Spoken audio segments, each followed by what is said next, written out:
días, Gran Canaria. Bienvenidos y bienvenidas a los desayunos de Canal 13. Les recordamos que nos pueden escuchar a través de la radio en la 94.8 y, como no, también a través de internet www.canal13digital.es. Hoy vamos a hablar del tema de prevención de violencia de género y para ello tenemos a la Asociación Mujeres, Solidaridad y Cooperación con dos psicólogas. Por un lado, Lidia Rodríguez. Muy buenos días, Lidia. Hola, bienvenida. buenos días. Y junto a Lidia también está Lourdes Nuez. Muy buenos días, Lourdes. Buenos días, María. Gracias por estar aquí, ambas. Empezamos, si les parece, coméntenos un poquito qué programas están llevando en la Asociación Mujeres, Solidaridad y Cooperación, a diferencia de otras compañeras que han venido aquí. Vale, nosotros pertenecemos al programa del Servicio de Prevención y Atención Integral a Mujeres Víctimas de Violencia de Género. Uno de los objetivos es el tema de la sensibilización, la concienciación a la población. Eso incluye también acciones preventivas con determinados colectivos. Y a diferencia de otros programas, pues además nosotras, las compañeras que además ejecutamos, desarrollamos esas actividades de sensibilización o prevención, a la vez prestamos los servicios de atención.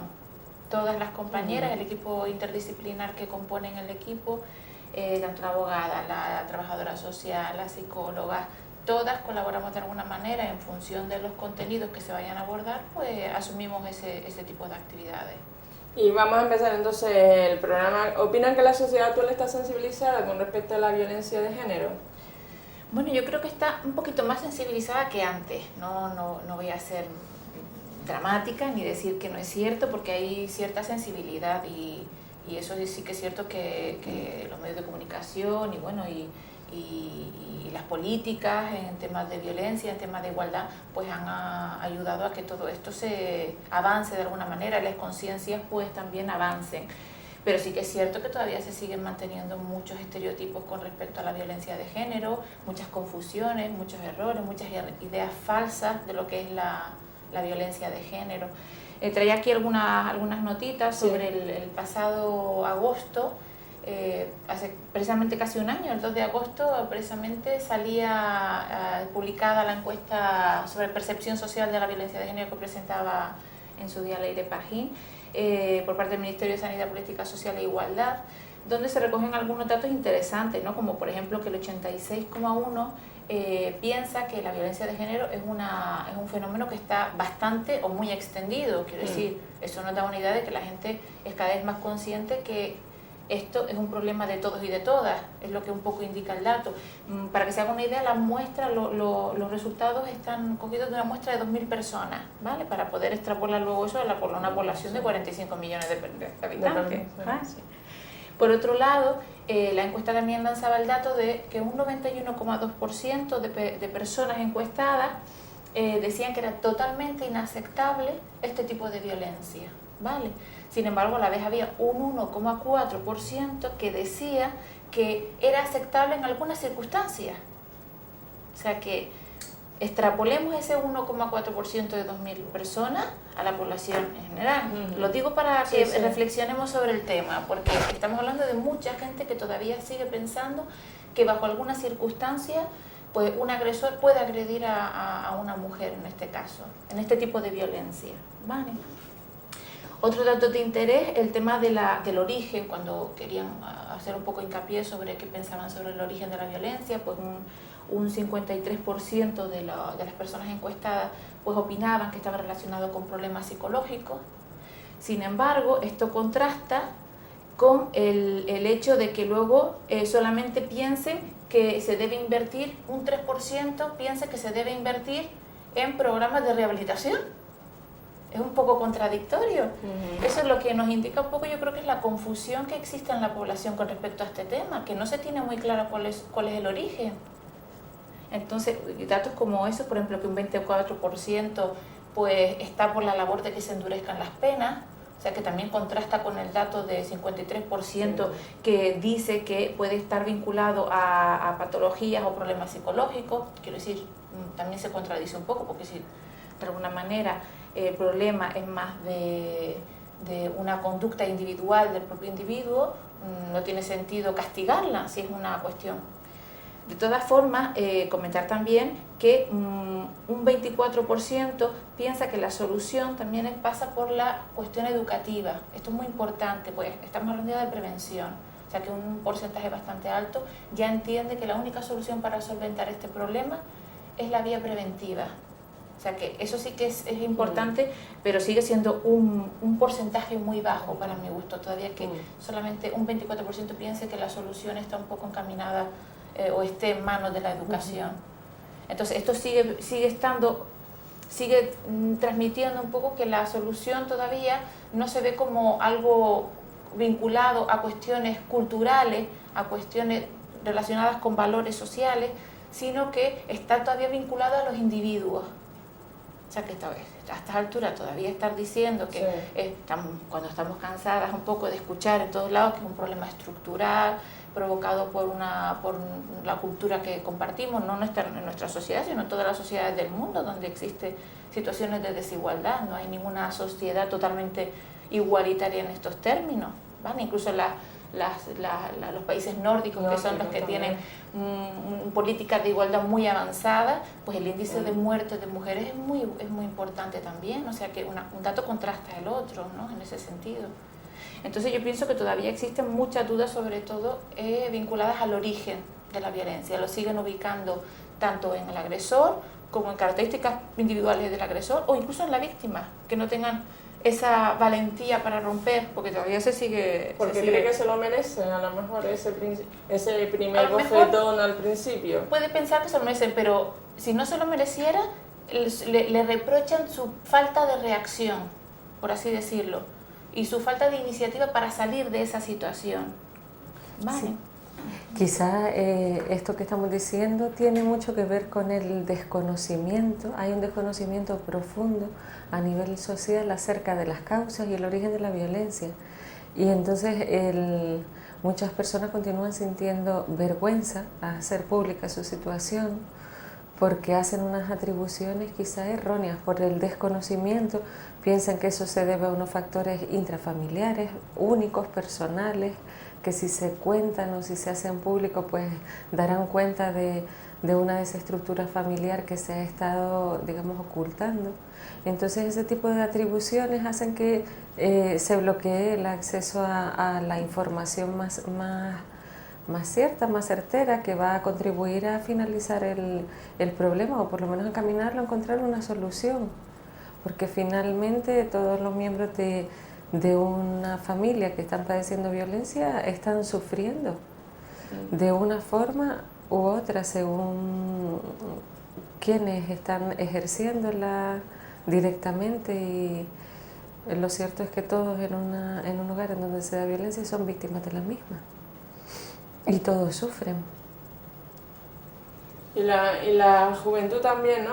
Creo que ha habido un repunte con el tema de la juventud y jóvenes también que están iniciando episodios de violencia, también a través de la red, que hemos dicho también. Sí, bueno, de hecho lo hemos comentado muchas veces con las compañeras que está habiendo un retroceso en valores, hay una vuelta a determinados valores tradicionales, hay muchas encuestas.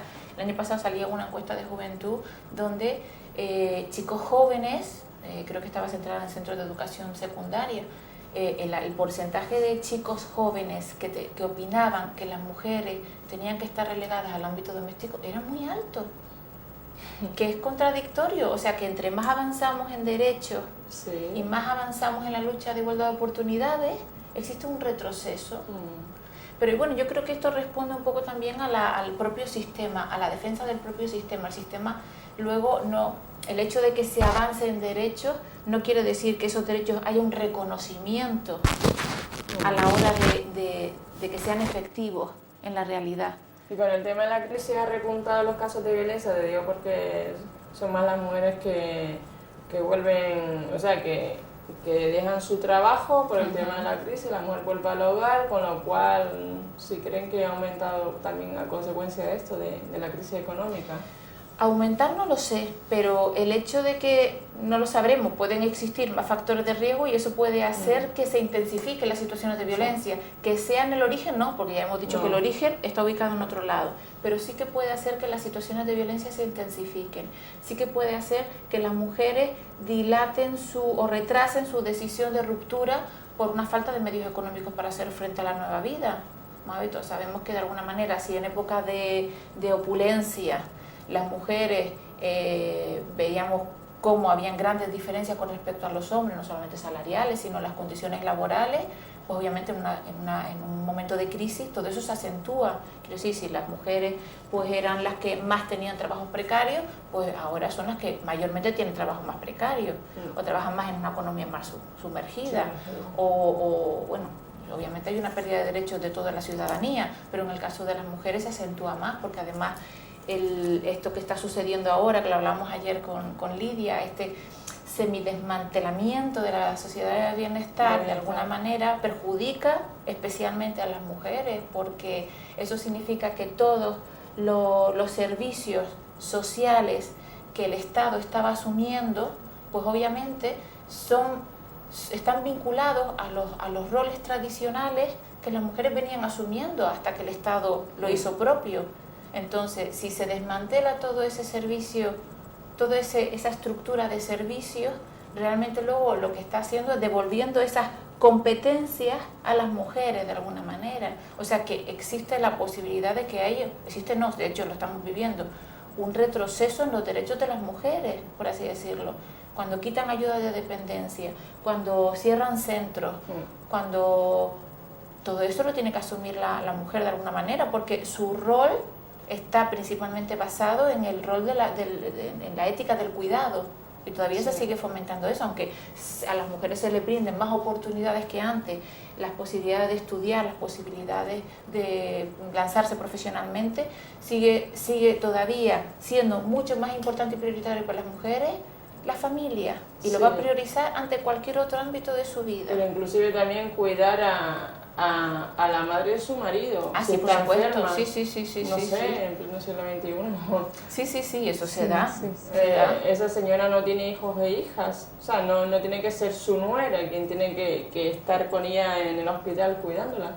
Claro, y de hecho, por ejemplo, esto que tú comentabas de la crisis, si nosotros observamos las distintas repercusiones de la crisis en distintos ámbitos, observamos cómo la población femenina es una población quizá más afectada o castigada por la vulnerabilidad previa que había. Por ejemplo, el retraso de la edad legal de jubilación.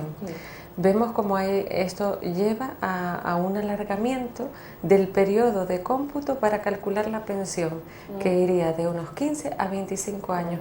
¿Qué supone eso para una población femenina en la que ha habido una menor tasa de ocupación laboral?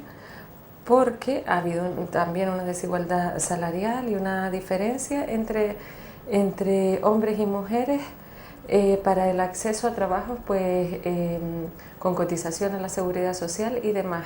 Entre otras causas está la feminización de las tareas domésticas, sobre todo el cuidado de ancianos y menores, tareas nunca retribuidas económicamente.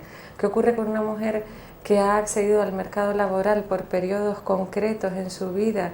Pues hay unas lagunas de cotización.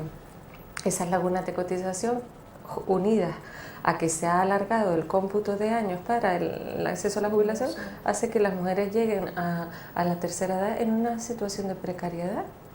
De pobreza extrema. Extrema, de hecho. Pues la pobreza tiene cara de mujer, Lidia. Claro, de hecho, dicen las estadísticas que 1 de cada 4 mujeres, 1 de cada 4, que es muchísimo, en este país vive bajo el umbral de la pobreza, situado en torno a los 401 euros mensuales, teniendo en cuenta que la pensión no contributiva, que es cobrada y percibida mayormente por mujeres, ronda los 340 euros mensuales. Entonces, 1 de cada 4 mujeres está por debajo, todavía cobrando alrededor de los 401 euros. Eso es una perspectiva de vida, sobre todo de cara a la tercera edad, que va a dificultar totalmente la calidad de vida, la posibilidad de un acceso a un envejecimiento pues en condiciones dignas. Sí. Claro. Pero llevándolo un poco a las situaciones de violencia, luego hay que hacer la reflexión posterior. Vamos a volver a 20 años atrás, cuando la dependencia económica era casi uno de los factores que retenía a las mujeres en las relaciones.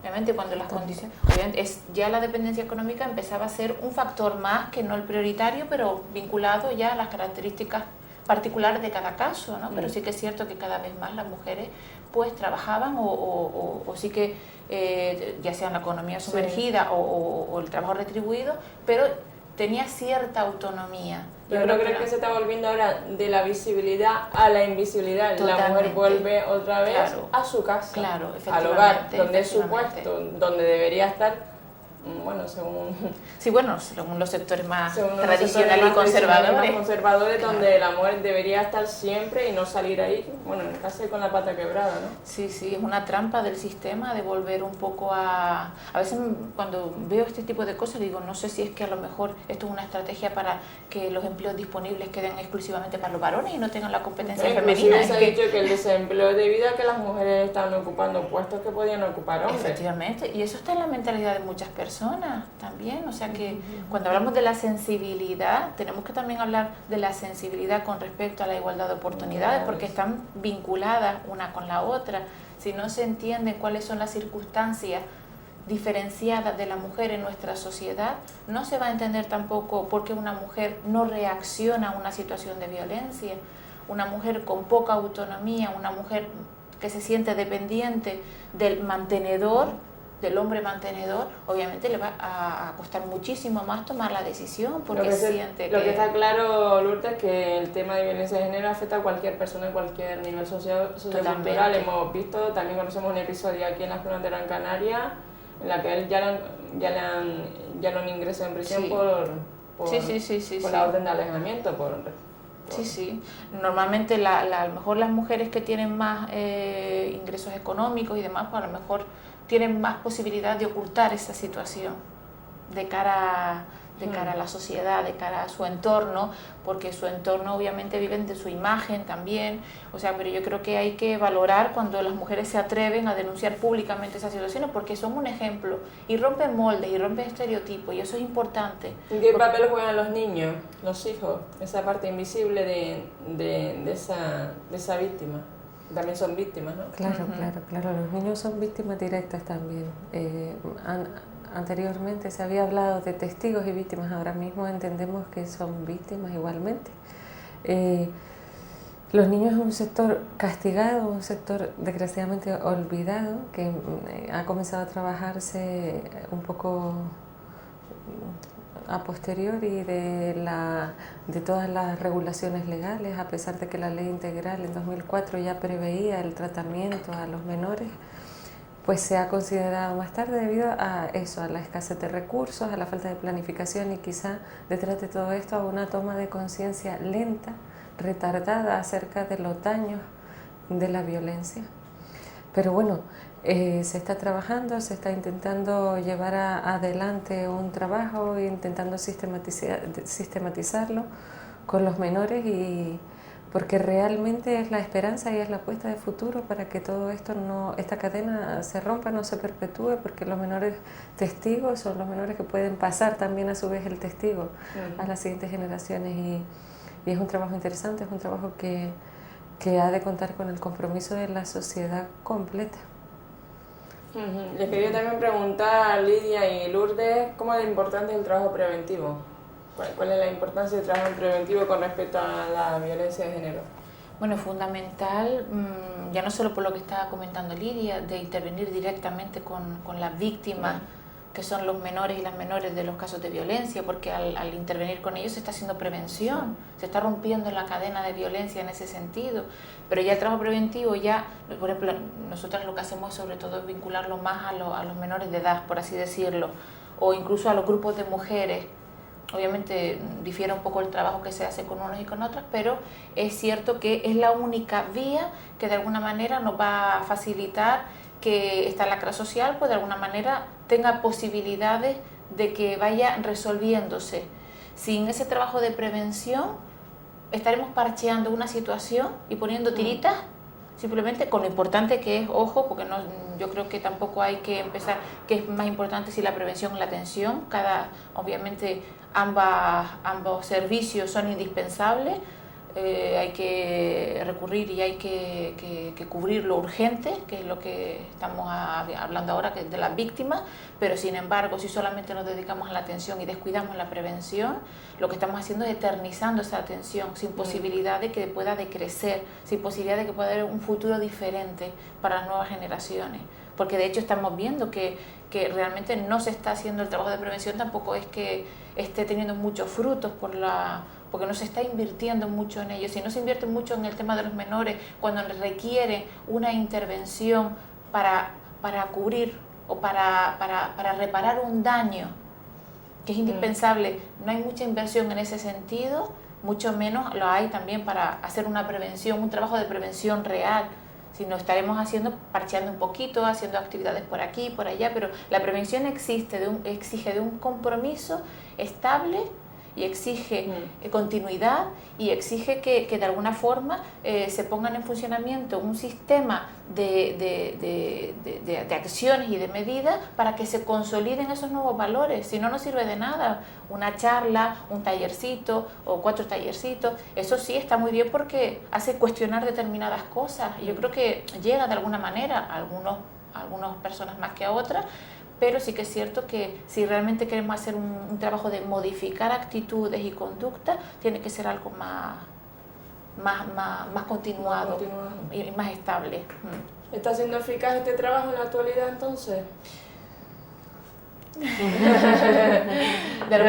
creo que, vamos a ver, yo creo que se le está dando más importancia que en otros momentos. Yo creo que es evidente que aunque la población no sepa a lo mejor ver eso, la importancia que tenga con ese 24% o con ese porcentaje que opina que esto está en manos de la educación, sí que es cierto que las organizaciones de mujeres, todas las instituciones que trabajan en temas de violencia, sí que la defienden como la única alternativa. De hecho, no es casualidad que incluso los propios centros donde se atiende a estas mujeres son las que luego asuman este tipo de actividades, no es casualidad. También es cierto que hay organizaciones que no dan atención y están muy centradas con la prevención. Se me viene a la cabeza la Fundación Mujeres en Madrid, por ejemplo, que hace un trabajo excepcional en ese sentido. También es cierto que hay cantidad de material. Si las personas que nos están escuchando y nos están viendo van al Google y ponen prevención material didáctico o prevención violencia de género, sale muchísimo material que está a disposición de todo el profesorado, de todas las personas que de alguna forma tengan la posibilidad de por sus trabajos de transmitir conocimientos y transmitir. Hay muchísimo. Lo que no hay, yo creo que es la conciencia para hacer uso de ese material. No existe la sensibilidad o decir yo desde mi posición puedo hacer algo, voy a informarme, voy a formarme, voy a utilizar. Realmente cuando muchas veces desgraciadamente en los institutos sí que es cierto que hay institutos que tienen un programa consolidado que se repite de año tras año, pero también es cierto que está vinculado a un profesor, una profesora, a un grupo de profesorado que está concienciado. Cuando ese profesor o esa profesora se vaya del centro, pues se lleva ese trabajo consigo, porque no puede estar en manos de una persona sensibilizada, tiene que ser parte del proyecto pedagógico del propio centro. Lo que pasa es que no forma parte de ese proyecto, ustedes acuden a los centros educativos, dan una charla y le quitas una hora de su programación. Efectivamente, no hay un trabajo consolidado. Nosotros lo que decimos más que un trabajo de prevención, hacemos un trabajo de sensibilización, que también es importante. Porque además luego tiene sus frutos, porque cuando van a los centros, pues incluso las compañeras y a mí me ha pasado que a lo mejor alguna chica se acerca a nosotras, nos cuenta su situación. Quiero decir que luego tiene otro efecto, no esperado, pero bueno, de alguna forma se destapan ciertas situaciones, nos conocen como recurso y eso también es importante. Claro, es fundamental que se comprenda, ¿no? Que se entienda el fenómeno de la violencia en toda su amplitud, y esto es lo que se logra con una sensibilización y una prevención que se hiciera de una forma consolidada, ¿no? Y que se invierta en la formación de todos los agentes sociales para la difusión de este mensaje que no es nuevo, pero que sí para la sociedad a veces contrasta un poquito con la mentalidad y la cultura imperante. Entonces, cuando se empieza a comprender la gran magnitud y los grandes efectos de las desigualdades sociales por motivos de género, de la violencia, entonces entendemos que no era un fenómeno aislado, que no era una cuestión discreta, aislada en el tiempo, en unas circunstancias ancladas en unas circunstancias sociales, como tú bien has dicho, afecta a todas las escalas sociales. Entonces comprendemos el calado tan profundo que tiene a nivel individual, a nivel familiar y a nivel social y estructural Porque ¿qué ocurre con una unidad familiar que vive una situación de violencia?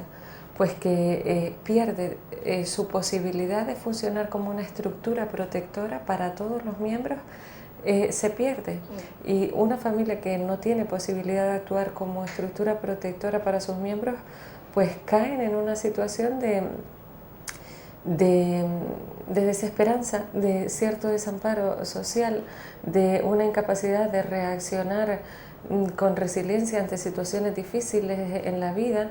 Encontramos pues personas con una estructura de personalidad quebrada, frágil, con muchas heridas, con una estructura, con una autoestima deficitaria, con lo cual son personas que aunque después puedan tener unos ciertos logros sociales, se sienten con menos derechos que los otros para acceder a unos puestos de trabajo o para tener iguales posibilidades, acaban teniendo unas dificultades psicológicas, se consideran quizás merecedores de menos cosas o del acceso a distintos tipos de situaciones personales, sociales, y son personas que crecen con una desventaja íntima, familiar, personal, psicológica y social, y son estructuras familiares que están más vulnerables a otro tipo de situaciones, englobadas también en la violencia, dramáticas, difíciles de comprender, que todavía siguen siendo tabú hablarlas, pero son familias que están más expuestas y más vulnerables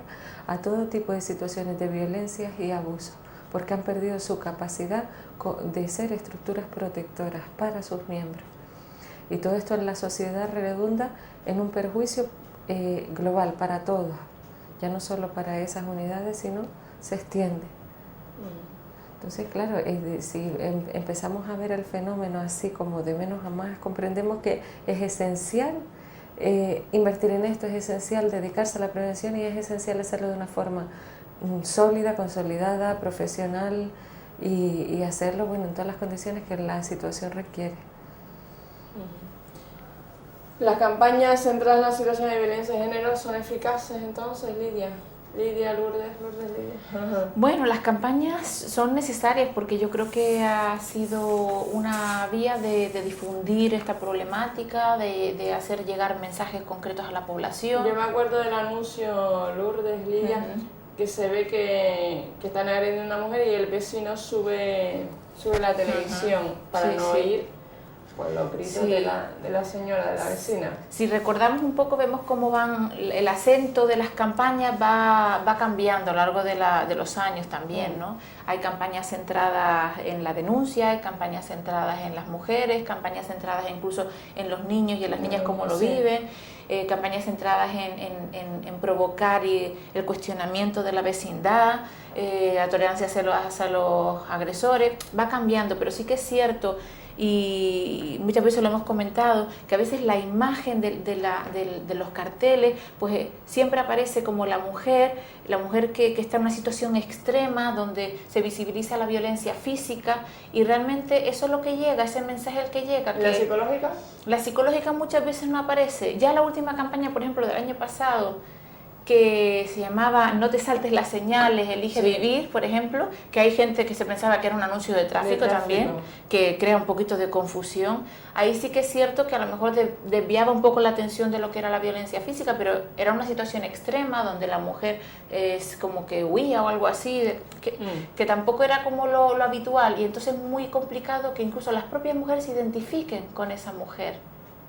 Yo creo que me ha pasado a mí, le habrá pasado a Lidia, a todas las compañeras que atendemos, que encontramos a mujeres que están viviendo una situación de violencia y que no son capaces de reconocerla y decirle, no, pero yo no soy víctima de una situación de violencia. O empiezan a relatarle un caso puntual de violencia, pero a lo mejor hacía 20 años, que ya es el claro, pues esto me pasa, o sea, que como que le empiece a fluir distintos episodios en los cuales la violencia no es de ahora, ya lleva 20 años produciendo. Exactamente, pero como precisamente con el tiempo lo que hace muchas veces es normaliza situaciones y hace que no se cuestionen, porque dice, bueno, eso es lo que siempre me ha pasado, no es nada nuevo.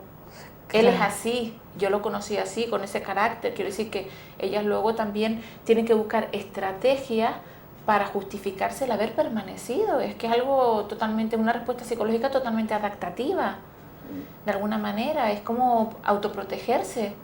es como invertir, en vez de invertir las energías en salir de esa relación, invierten sus energías en cómo mantenerse en ella. Y eso es algo que psicológicamente requieren para mantener un cierto equilibrio psicológico. Parece paradójico, pero realmente es así, de alguna manera. Sí, y es cierto que algunas usuarias llegan al programa y antes de comenzar con la intervención quieren saber y necesitan que las reafirmes, necesitan salir de sus dudas y te preguntan, es que yo no sé si yo soy víctima de violencia, es que yo no sé si lo que me ocurre a mí es violencia. Y claro, al poco que te comienzan a contar cuál es la dinámica que ocurre en su relación, la detectas que sí que existe, que en muchos casos es bastante extrema.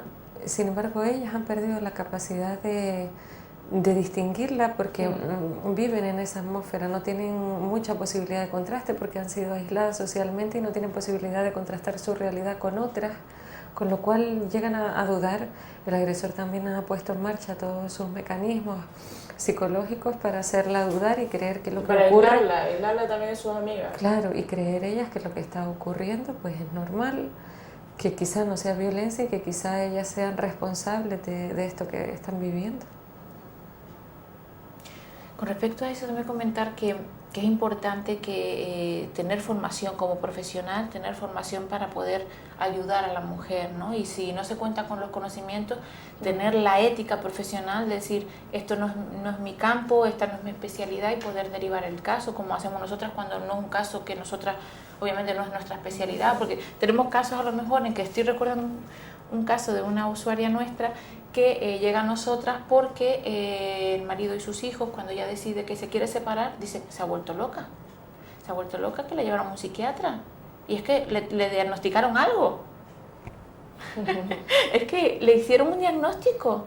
Entonces, claro, ella, pues bueno, yo creo que se habrá quedado con la duda, porque su sentido común le decía que ella estaba bien, que aquello no lo veía claro, y busca nuestra ayuda. Y cuando llega aquí, una señora muy cabal, que sabe muy bien lo que quiere, lo que hace, y por eso, cuando se presentan situaciones así, yo creo que es importante que desde la ética profesional decir, mira, esto no, se escapa a mis conocimientos, se escapa, voy a derivar el caso para que se haga una valoración de si realmente es lo que...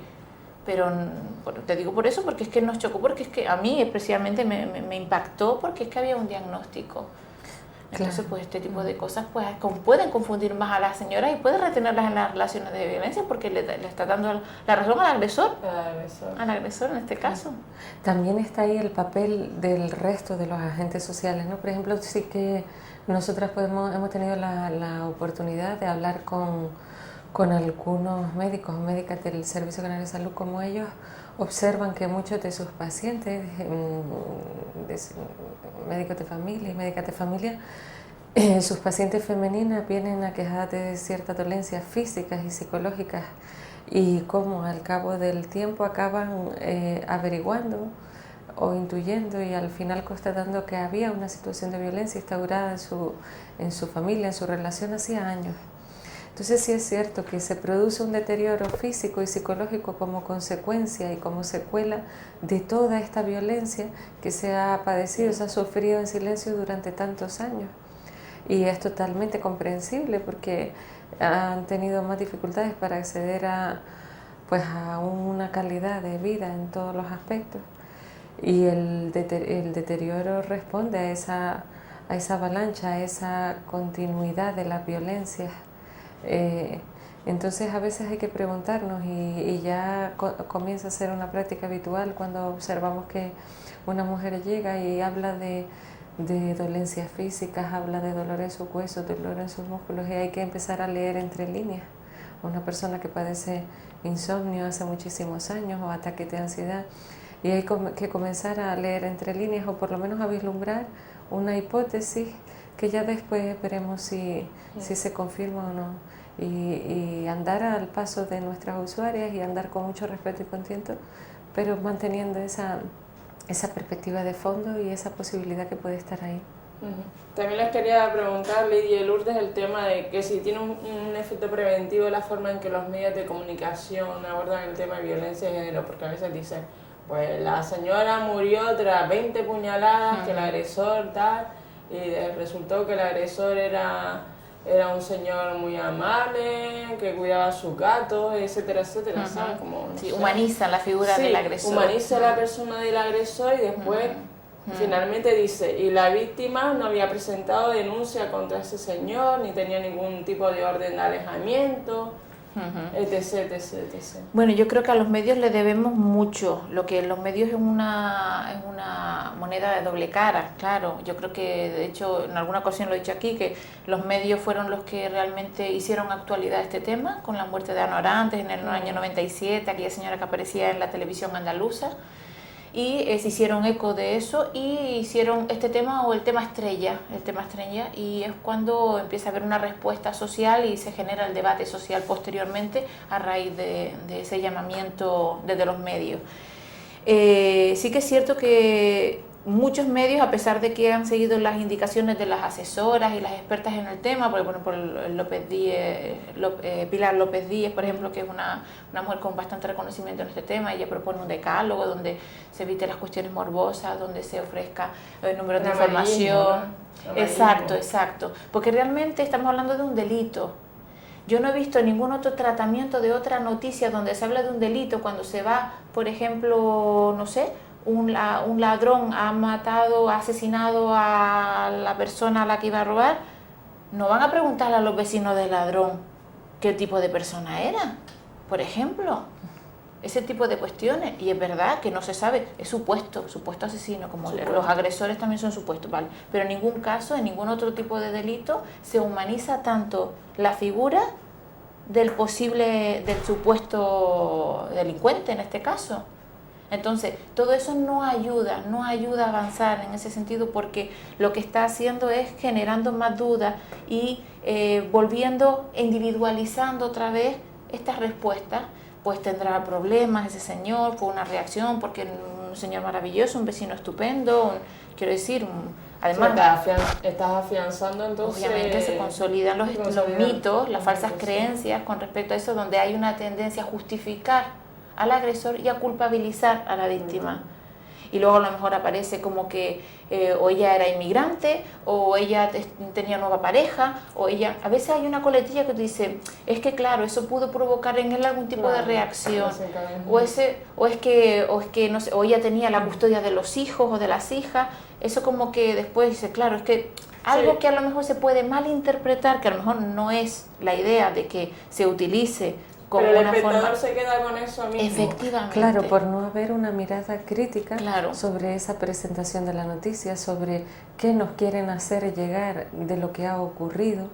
Entonces, cuando hay una mirada crítica, analizas los titulares, analizas las imágenes que te ofrecen y tienes una perspectiva personal y crítica y cuestionadora, pero porque hay de base una información, hay de base un trabajo hecho. Quizá si en las escuelas se trabajara desde el principio, pues se desarrollaría esta perspectiva y se sería más crítico con respecto a estas cosas, porque esto que dice Lourdes es tremendamente llamativo, ¿no? Cuando vemos que hablan de a lo mejor de algún narcotraficante, vemos que no se va al bloque de vecinos y se pregunta, oye, ¿cómo vivía y cómo era?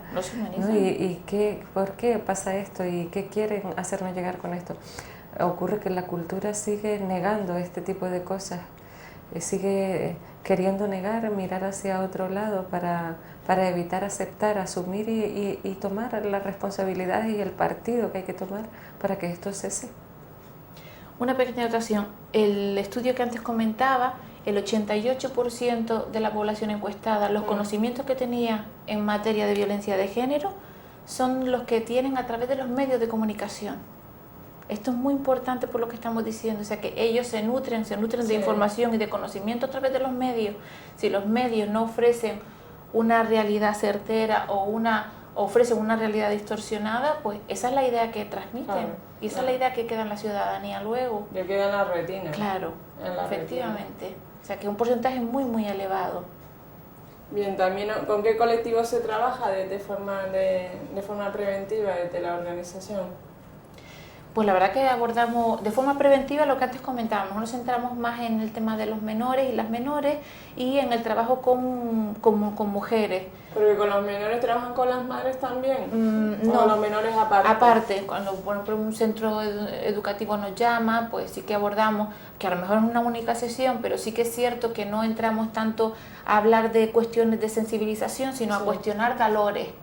Por eso decimos que es un trabajo más preventivo, porque no entramos a contar cuál es el proceso de la mujer, por qué se sufre violencia, sino a cuestionar valores y a fomentar los valores igualitarios. En ese sentido, que aunque sean 1 o 2 sesiones, hay un mínimo cuestionamiento. Con las mujeres otro tanto, las mujeres con el trabajo preventivo que se hace con ellas también, de alguna manera es que aprendan a identificar la violencia, que entiendan cuál es el origen de la violencia y demás. Sí que es cierto que no trabajamos con grupos de hombres exclusivamente, porque entendemos que no es objeto tampoco de nuestro programa, porque ya estamos hablando de una intervención, de alguna manera. Entonces sí que es cierto que los grupos mixtos, sí que es cierto que los planteamos y cuando nos llaman de algún curso o alguna organización o lo que sea, sí que nos encontramos a grupos mixtos y en ese sentido lo planteamos como una sensibilización, de transmitir lo que a lo mejor... un poco derrumbar mitos, por así decirlo. Un poco contar lo que nosotras vemos en nuestra realidad diaria, cuál es la situación de estas mujeres reales. Ya las chicas jóvenes no están en búsqueda del príncipe azul y es una vuelta otra vez a esa niña dependiente de ese señor o de ese novio que le genera dependencia económica, emocional y la controla. Yo pienso que sí, que de alguna manera es como si hubiese una doble moralina, porque por un lado, si puedes, dedícate al tema familiar, pero si puedes, haz tu carrera profesional, pero muchas veces en el caso de las mujeres tener una carrera profesional significa sacrificar la vida familiar cuando quieres éxito. De hecho hay muchos casos de políticas y demás que están ahí porque o no están casadas o han retrasado sus proyectos o renuncian a esa vida. Efectivamente. Sin embargo, es muy extraño ver a un político que no cuente de éxito y reconocido socialmente, que no cuente, por ejemplo, con su familia. Entonces, en ese sentido, hay un poco de doble moralina, porque sí que es cierto que a la mujer se le sigue diciendo que la familia sigue siendo lo más importante, pero tiene la posibilidad de que, pero si eres independiente económicamente, mejor. Yo creo que también es una trampa del sistema, porque si los dos no trabajan, ¿quién puede mantener el tipo de vida que mantenemos hoy en día también, ¿no? Yo creo que también es una trampa del sistema en ese sentido, que utiliza a las mujeres. También hay una especie de normas o unos códigos implícitos que hacen que, por ejemplo, es frecuente en nuestro trabajo observar cómo mujeres activas social y laboralmente cargan con una gran culpabilidad, en parte autoimpuesta y en parte impuesta por la sociedad que la rodea, porque sienten que descuidan a sus hijos, les dicen pues que pasan poco tiempo con ellas, que ejercen de forma deficitaria sus funciones marentales y de cuidado. Son mujeres que su logro social les cuesta un precio muy elevado. Que hay mujeres más malas. De todas formas, sí que es cierto que la del príncipe azul pues sigue siendo una realidad. Son muchas mujeres que, a pesar de tener una vida de satisfacciones, se sienten muy frustradas por no tener pareja, por ejemplo. Eso todavía es muy relevante, el hecho de que no tengas éxito con la pareja, pues sigue siendo una parte importante de la identidad femenina. Y si fracasas en eso, es como que algo no ha salido bien, o te sientes frustrada, o de qué sirve el éxito si no lo puedo compartir con alguien, o este tipo de discurso todavía lo mantienen muchas mujeres, incluso mujeres con alto standing. Y no nos vamos a ir a la mujer de barrio que se puede estar buscando la vida y que necesita, o porque todo el entorno le dice que tienes que casar y tener hijos y ese es tu destino predeterminado y ya está. Para efectivamente, eso. Que es lo habitual.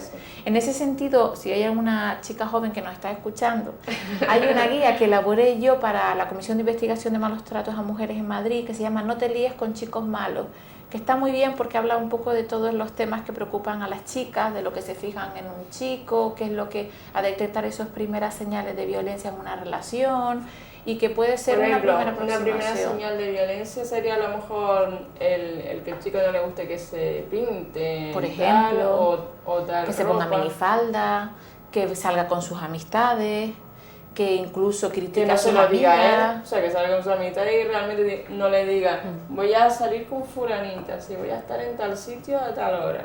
Claro, y si sale, pues le exige control absoluto de dónde va a estar, con quién va a estar, a qué hora llegó.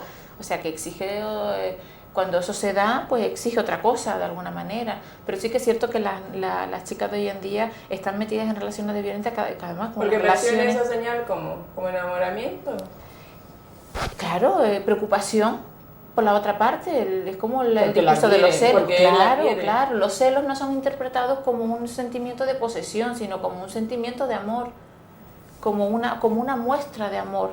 Porque fíjate que lo mucho que se preocupa por mí, quiere saber en todo momento dónde estoy, no como me quiere controlar porque se piensa que soy de su propiedad. No hay esa visión de los celos. De hecho, yo he escuchado discursos de niñas jóvenes que dicen, es que si no sientes celos es que no me quiere. Por ejemplo, ese tipo de argumentos. Claro, tras ese tipo de interpretaciones subyace toda una serie de experiencias vitales que han sido transmitidas tanto a nivel familiar, de cómo deben ser las relaciones y cuál es el papel del hombre y cuál es el papel de la mujer en las mismas, y se ha asumido de una manera inconsciente. Son una serie de creencias que han echado raíces, que culturalmente están aún arraigadas y que costará mucho trabajo modificarlas.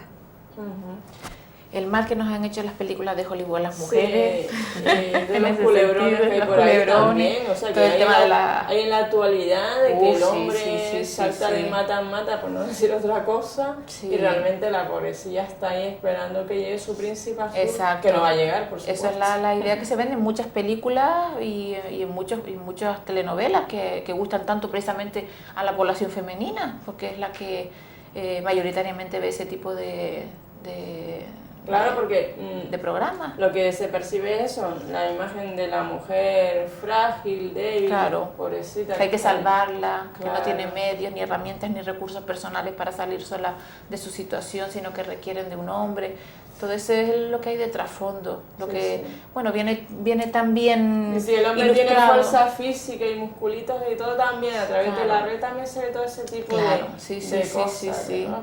Una foto que ponen y el otro día lo comentamos con una compañera, el tema de las fotos que aparecen en el Facebook, como las chicas jóvenes te ponen una postura un poco provocativa, un poco llamativa, potenciando la parte más sexual y sensual de ellas, es como un objeto de reclamo de alguna manera, ¿no? O sea que sí, sigue siendo un tema de total actualidad. Bien, otra pregunta, Lourdes Lidia, ¿hay diferencias a la hora de trabajar con uno u otro colectivo? Con colectivos a lo mejor estamos aquí en la zona de Gran Canaria, con el África subsahariana, mujeres de América Latina, mujeres canarias. Sí que hay diferentes a la hora de plantear los programas de prevención, pues hay que obviamente contextualizarlos y ver sobre todo qué valores son los que realmente están potenciando que las mujeres no tengan esa plena autonomía que debieran, ¿no? Obviamente las circunstancias de las mujeres aquí no son las mismas que en África o no son las mismas que en Sudamérica en algunos puntos, ¿no? Entonces hay que adaptar siempre el trabajo de prevención con las mujeres, respetando siempre las necesidades y el entorno y las claves culturales de cada cultura en la que vayamos a trabajar. Eso sí que es cierto, porque si no estamos abocadas al fracaso. Si vamos a plantear una actividad en las mismas condiciones, con los mismos contenidos que lo planteamos aquí, para trabajarlo con mujeres africanas, que su realidad no tiene nada que ver con la nuestra, de alguna manera está abocada al fracaso, porque tenemos que utilizar sus propios códigos culturales para poder llegar a ellas y para que ellas se cuestionen, ¿no? Porque si, por ejemplo, queremos trabajar el tema de las mutilaciones genitales femeninas o hacer prevención en ese campo, por ejemplo, que es una forma de violencia de género, pues obviamente eso no es una realidad a lo que nos enfrentamos aquí. Bueno, que la población, o sea, que se dé aquí, sí, por parte de población de familias africanas, pero no es un problema que se tengan que enfrentar las niñas canarias o las niñas españolas porque pertenecen a nuestros códigos culturales. Entonces obviamente hay que ver un poco también los tipos de violencia que se ejercen en las diferentes partes del mundo, porque pueden variar.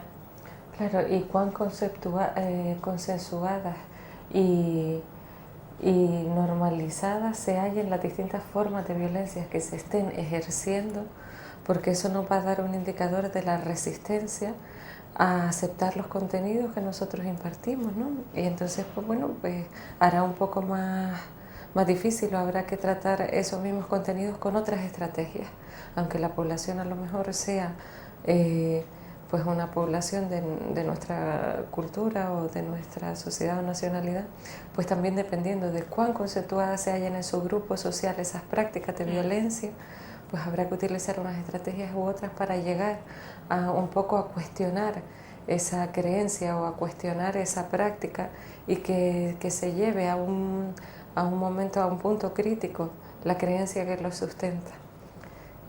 Hay que intentar pues llegar de diferentes maneras con el mismo mensaje.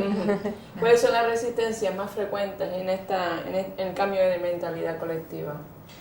Pues las que venimos un poco diciendo, yo creo que a lo largo de toda nuestra conversación, el tema de los mitos, las creencias erróneas y los nuevos mitos que aparecen, por ejemplo, uno que no hemos hablado del tema de las denuncias falsas, por ejemplo.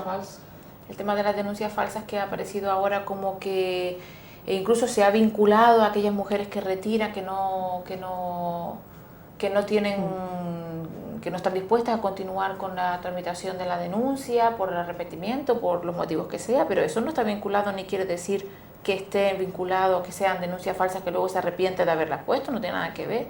De hecho está demostrado y en ese sentido el Consejo del Poder Judicial ha sacado un estudio que es ínfima realmente las mujeres que han sido de alguna forma sentenciadas y condenadas por denuncias falsas. Es irrisorio. Quiero decir que los resultados no se corresponde con el bulo que está saliendo, y sobre todo yo creo que esto ha aparecido de ciertos sectores más conservadores y tradicionales que interesan porque a lo mejor no están de acuerdo con el planteamiento de la ley 1/2004 de medidas de protección a la víctima de violencia de género. Yo creo que todo esto también tiene un efecto en ese sentido, tiene una correspondencia con eso, ¿no? Hay sectores que no apoyaron la ley y obviamente están sacando como estrategias y medidas para cuestionarla, ¿no? Y para ver, mira el efecto perverso que tiene la ley, que realmente no es cierto. Es decir, a veces yo pienso, ya de por sí es difícil que una mujer en una situación real de violencia la pueda demostrar, para que una mujer, que no digo que no pase tampoco, porque,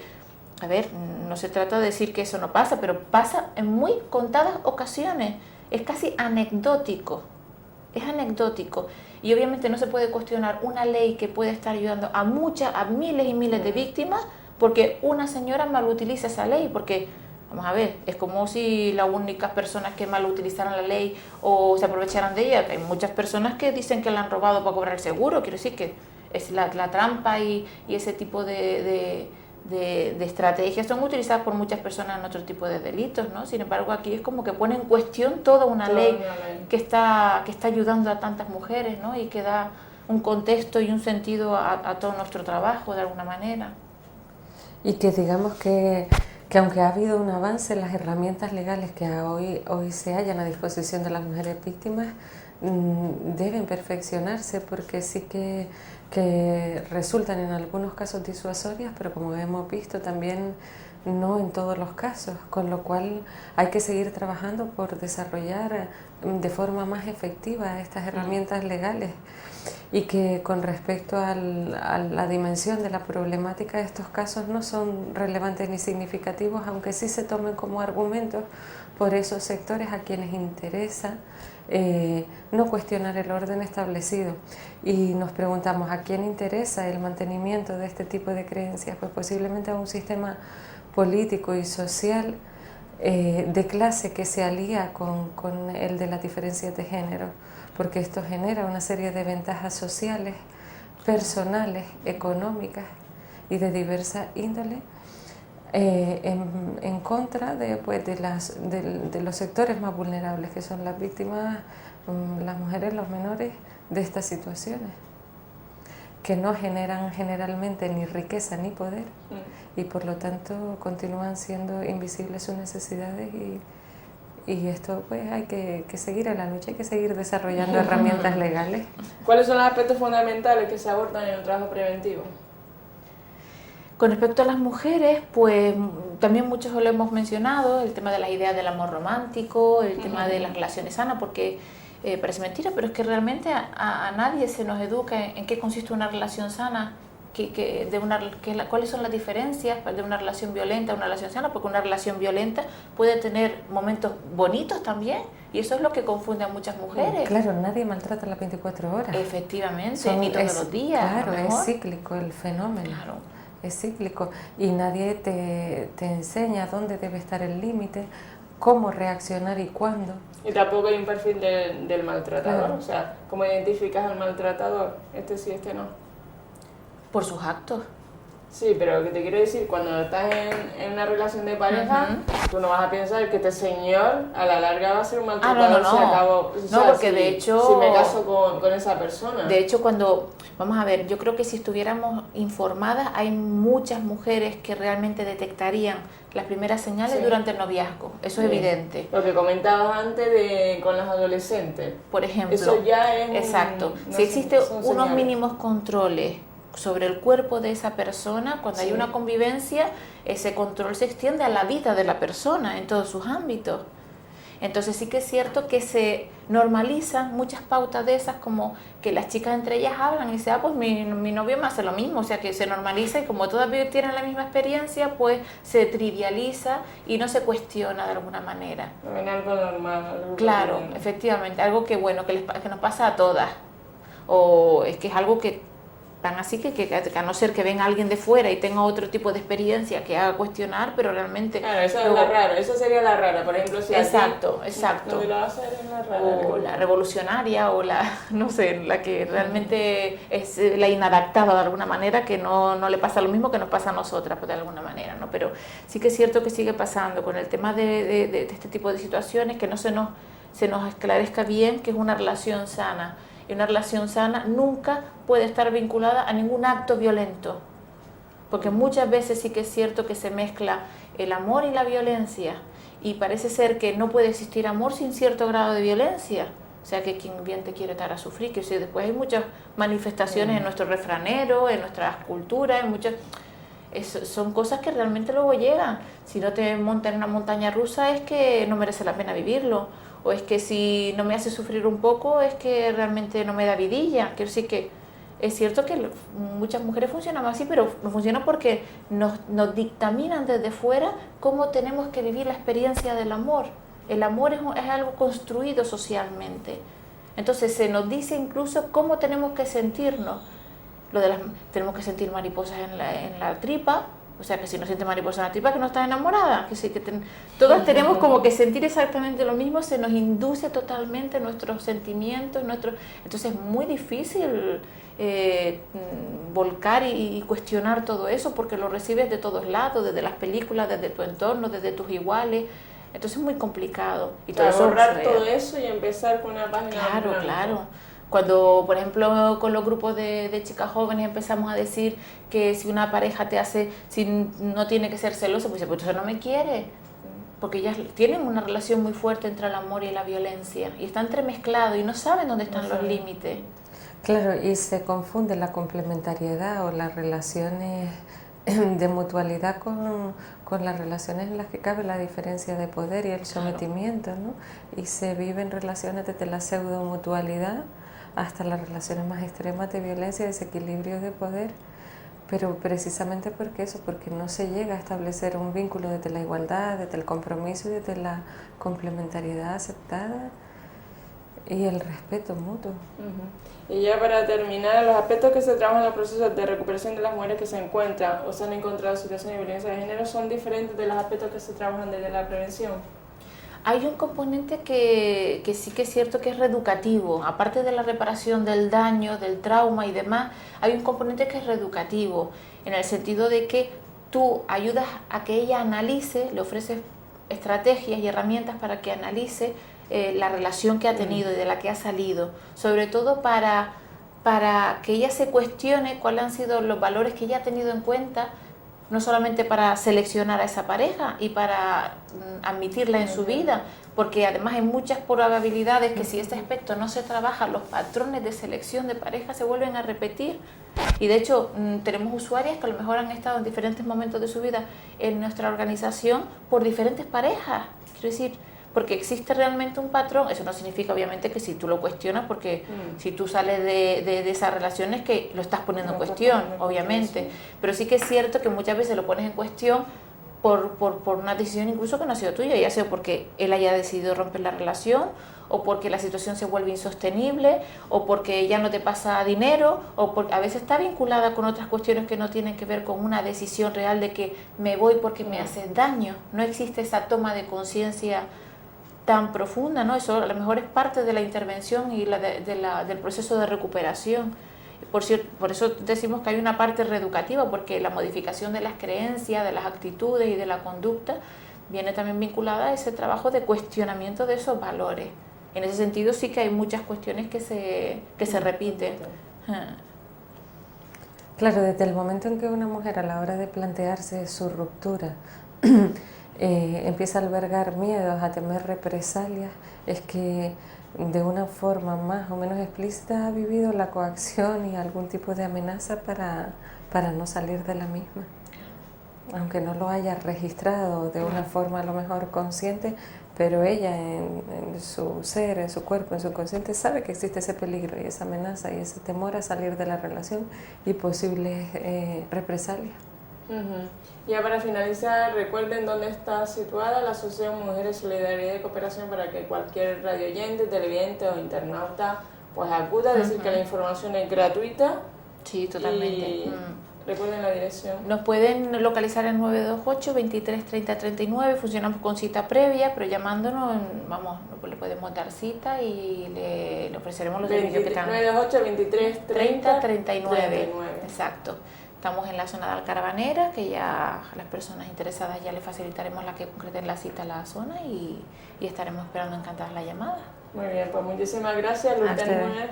Muchísimas gracias, Lidia Rodríguez, por estar aquí, psicólogas dos, ambas, de la Asociación Mujeres Solidaridad y Cooperación, con la que hemos tratado el tema de sensibilización y prevención de la violencia de género y el trabajo que hace dicha asociación con el tema de mujeres víctimas de violencia de género y con sus menores. Gracias, muy buenos días Gran Canaria, espero que la entrevista de hoy haya sido sagrado. Continuamos con nuestra programación cultural y educativa donde el vehículo transmisor es el español.